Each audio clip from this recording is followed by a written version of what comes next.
All right, everyone, welcome back to another episode of What's the Tea? Okay, so we just want to say thank you first and foremost for continuously being with us every week on Tuesdays. Okay, so remember we did change the time to 2:00 p.m. So for the month of DVAM, Domestic Violence Awareness Month, we do have a time change. Okay, so we want to say thank you again. Make sure you comment, like, and share our video so when we start, your friends can watch it as well. Okay, so my name is Angie. I'm a community educator from South Suburban Family Shelter. And of course, we have the beautiful LaSandra, if you want to introduce yourself. Hello, everyone. I'm LaSandra Hutchinson, and I'm the Community Resource Specialist at South Suburban Family Shelter. And then we have a very, very, very special guest with us today. Her name is Ashley. Hi, Ashley. Can you please introduce yourself and please tell us who you are?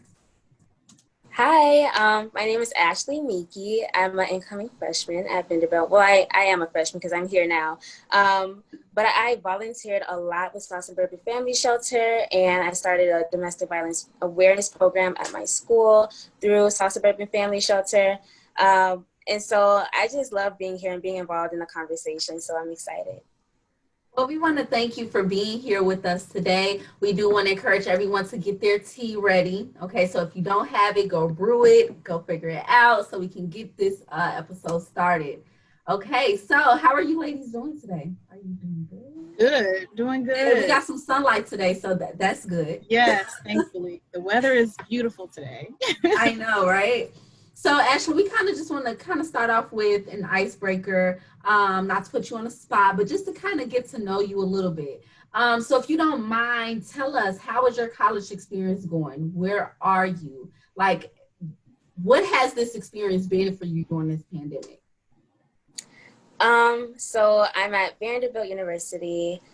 It's been an adjustment. I think I was definitely anticipating some academic struggles and whatnot. Wasn't as much anticipating the mental, emotional struggles because they're kind of more external, but I'm trying to balance those as well as like my academics and making sure like I have a good balance between like social and academic life.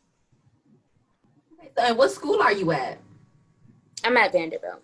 Okay, Vanderbilt. Okay. Okay, cool. So how far is that like a transition from you from being home, or is it much of a difference? What would you say? Do you miss your family? I do miss my family. I am not the type to get as homesick. So like I'm okay with being here by myself. It is a lot easier being at home though. Like I definitely noticed that it's a dramatic shift just being independent, like having to do my own stuff. It's a little bit scary, like I may have to make my own appointments, like to go to the doctor or like go to the dentist and stuff. And that is so scary to me. And I don't know anything about the real world. So I guess I'm just learning and winging it at the same time. Yeah, I would definitely say from experience, it definitely puts you out there to like, okay, I got to really be an adult. I got to make sure anything I have to do, nobody's there to tell me to do it. I have to be responsible enough to do it myself. Yeah. Okay, scary and exciting. Right, exactly, scary and exciting. So I know that I personally met you through Brittany, our events and volunteer manager. But how did you find Brittany? How did you find South Suburban Family Shelter? Okay, so when I was looking for volunteer opportunities, I had just like got into my high school's National Honor Society, and I didn't just want, the easy volunteer hours. Like, no, I really wanted to get involved and like immersed in something meaningful. So I actually started volunteering with Progressive Careers in Housing. And while I was there, I got referred to South Suburban Family Shelter. So I reached out to Brittany like right away. And luckily she welcomed me in and I was able to get involved and been in here ever since. So I was going to say, and LaSandra, you all remind me so much of each other with just your involvement in the domestic violence field. So how I know probably listening to her, it's like, oh, you did that, huh? Yep.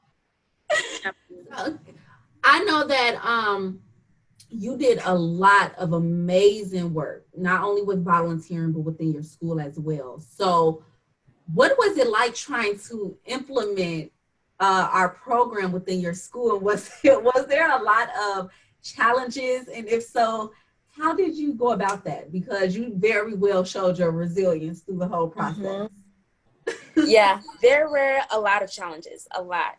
My high school is not the type to touch any areas where they feel are more sensitive or like they may get pushed back. So there's like little talk about bullying, little talk about mental health, absolutely no programs on sex ed or like abuse. So there just wasn't a lot of conversation about a lot of real life things and subjects. So when I approached the school with like a credible program through South Suburban Family Shelter, because y'all know what y'all doing. Well, thank you. Y'all do. And you do a great job. So I was actually very surprised that I got pushed back. They didn't allow me to like do it on a larger scale, but I ended up doing it as a personal project through NHS. So I was able to like rent some rooms through the local library. And then I'm so glad that Angela was able to come and give some presentations. And I just did it that way. It was more of like a small group discussion. And I think we had one or two. We were planning to do so many more, but COVID. It's Rona, as I would say. So Ashley, can you break down for the audience exactly what programs were implemented? What was the content? Who spoke? What were the purposes of the programs and events that you created? Yeah, so it was mainly like a teen dating violence program. And then Angela came and gave some presentations about, she gave background about abuse like in general. And then we went into domestic violence and then how that appears in teen relationships.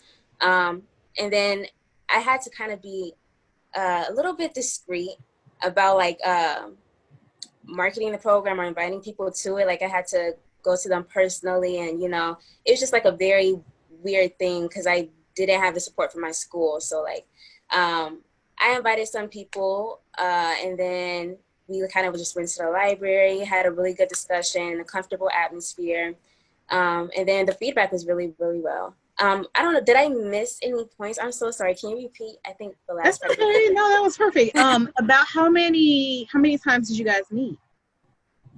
I believe we did it twice, and we had planned our third one or was planning it, and like it was about to happen if I remember correctly. And it was about to get really good too. We were about to go into some role playing. Yep, it was the role playing. It's crazy because I believe it was like I was coming to you next week or something, and it was like, nope, all of them are canceled. And I was like, what? Like it was just so weird. And I know you all were really looking forward to that one because it was so interactive. Yeah. So, what about how many people attended the sessions that you did have? I would say the first one, maybe like 6 to 7 of us, and then the second one there was like 11 to 12. So like we were kind of gaining some momentum there, and unfortunately that had kind of stopped. And I don't know if they're continuing that in this school year because the project was like under me and another person, and I don't know if anybody else has that same project. So you had one person that helped you, and you were saying that in order to promote it, you promoted it privately? Yeah. And why was that? Like why did that? Real tea. Because I couldn't put up any posters of it because the school just thought, I don't know, they were really like cautious of like feedback. They didn't know what to expect from the students, so they didn't want it to be like widespread or like really known about it. Honestly, I don't even know if I was supposed to do it like that, but I kind of just put it under my NHS project, so I was doing it there. But I had to go up to like my peers, like my close peers about it, and it was weird because I didn't want to imply that like I was inviting them because of their circumstances. I just wanted to just start the conversation, so I had to be like selective with my words when I was inviting them and stuff. Wow. So what did you say when you went about inviting them? Yeah. So I used the cover of "It's my NHS project. Do you want to support my NHS project?" And that's how I kind of like got them to engage with it. But I will say that I was like very focused in like who I invited. I was very intentional about that. Yeah. Mm-hmm. Wow. And it's so interesting because I remember you speaking about the eggshells you all had to work on with the language that you spoke, saying certain words such as the sexual assault or the bullying or abuse. You know, it's like, oh no, we don't have that here. It's nothing to talk about. You know, so I remember we gave you those little be the change cards for you and the ribbons to try to, you know, get resources to your peers. So that's just showing leadership within you right there, you know, of how you really stepped in as the middle person of, hey, I know this is going on. If you need resources, I got you. You know, so you stood as that leader, but that advocate as well to your fellow peers. And that's really amazing, really amazing. Because you was doing really well. Like, and like you said, you had it growing, you know, and what made me proud as well, because you know it's hard. She got some of her male colleagues to come as well, her peers, and they were engaged and they were excited. They was like, role playing next, okay, you know. So I was just really proud just to, you know, see someone take such initiative in bringing awareness to their peers. It's really amazing. Yeah, no, that's really amazing because even in doing domestic violence advocacy work with adults in different contexts, we run into situations where it is a hush-hush topic. And sometimes it's because of other religious beliefs or cultural backgrounds or just in general shame. Or just sometimes we have to be careful because we don't know if someone's abuser is going to find the information that we're offering or find out about what's going on and then try to stop the person from participating. So I think for you to have to be so discreet and so really savvy and clever in order to market this information really speaks to really kind of like the work itself. Like that, I think that that's true across the board for those that are doing advocacy, TDV or DV advocacy work. That's so true. That's so true. And I know you've been speaking a lot about receiving good feedback from your peers. So what was some of the feedback that you were receiving? How did they feel after coming to the sessions? What was it like? Yeah, I got a lot of feedback. For some people, they really resonated with the content and it made them realize some things that was going on in their own lives and helped them kind of navigate their relationships better to make sure, you know, they're in the healthiest possible relationships they can be.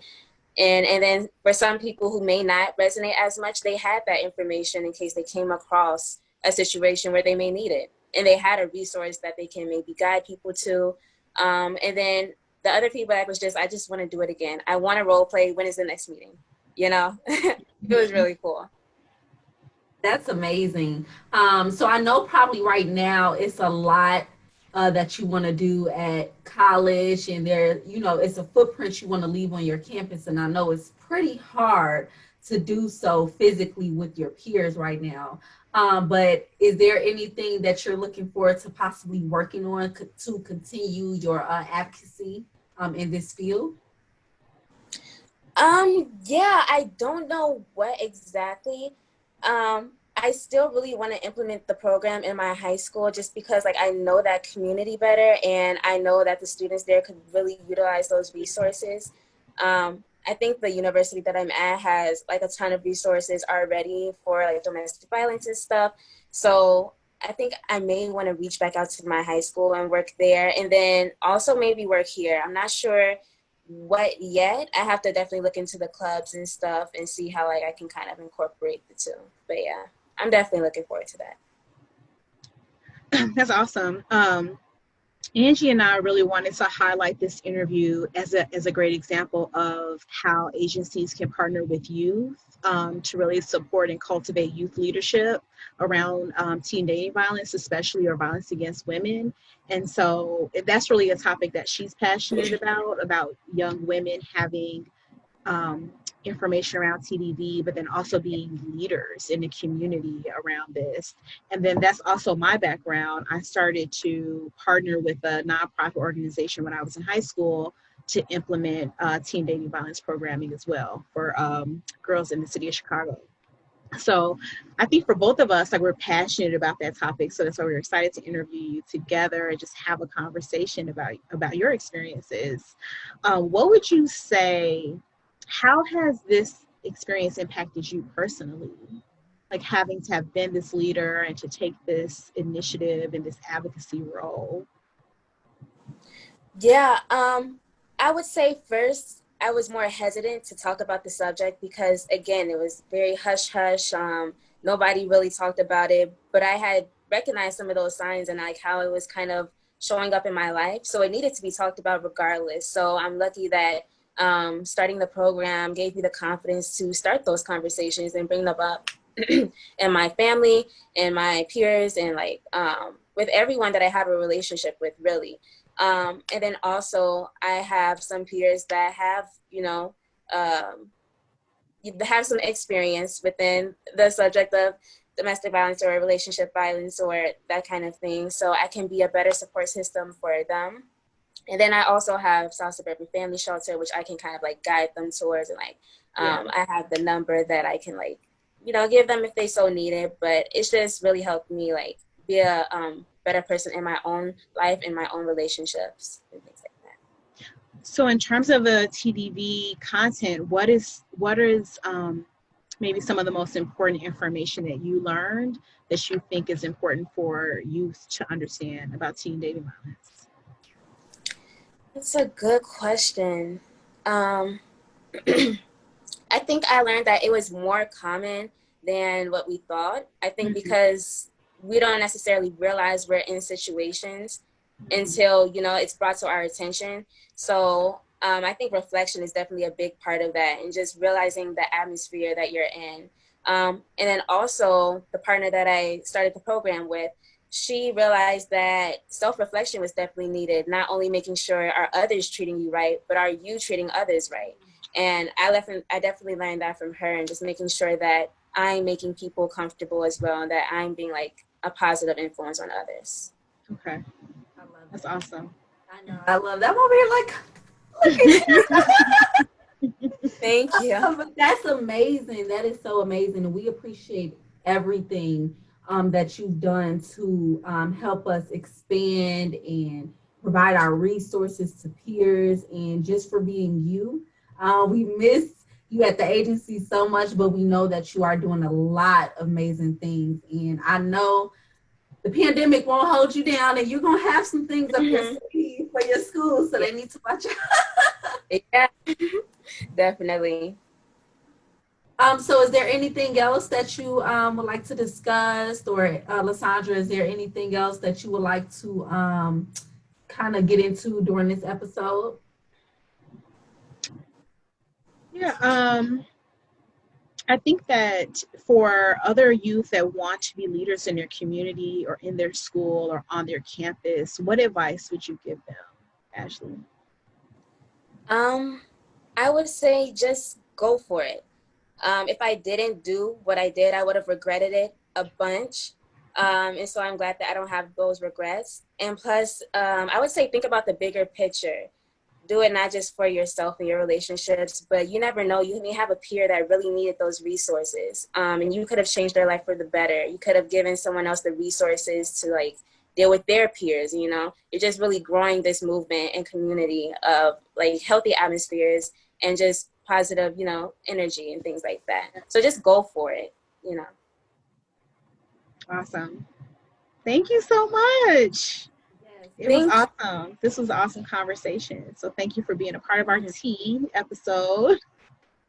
Thank you so much for having me. I'm so lucky that I keep getting to be involved and that you all keep inviting me back. I absolutely love it. Well, you can see we didn't forget about you, and we're just like, so what Ashley's doing. Let's see what she's doing. Thank you so much. Awesome. Well, go ahead, LaSandra. We can go ahead and tune it out. Oh, yeah. Before we do that, if anyone does have any questions that they have for Ashley or anything for LaSandra or I that we were not able to cover during this time, please comment below in the comment section. I promise we will get it answered. Yep. And we want you guys to join us next Tuesday at 2:00.